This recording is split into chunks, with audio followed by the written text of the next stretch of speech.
Uma mensagem pra Ana, Pompeu? Fala quando ela foi especial na sua vida. Ah, ela foi demais. E eu fui especial. Outra também. Porque todas as pessoas são especiais na minha vida, né? Mas eu sou mais.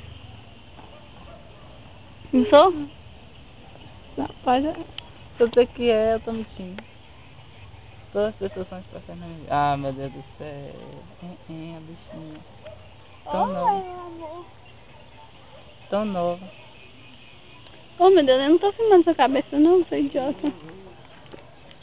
Mas tu vai imaginar agora, é porque não é loura. Se fosse loura, ela podia dizer é porque é loura. Ah, vamos vir falar uma coisa bem bonitinha daquelas coisas que você falava, dá aquela risadinha sua. Vai dar aí de novo. Tá de baixo. Tava falando da coisa bem bonitinha que você falava. Aí dentro.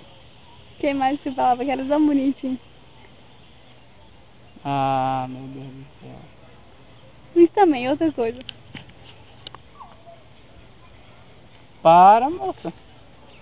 Fala, aquele negócio que você fala mais Gustavo, piti bitoca, peito cabeludo. Fala. Eu faço a parte de Gustavo. De piti bitoca? É. Peito cabeludo? É. Piti bitoca? Peito cabeludo. Esqueça. Homem, quem é homem? É um homem até debaixo do outro homem. Ai, você é idiota. Você também é idiota, meu filho. É um idiota falando do outro. Eu tô ligada. Tô ligado. Desliga, pá.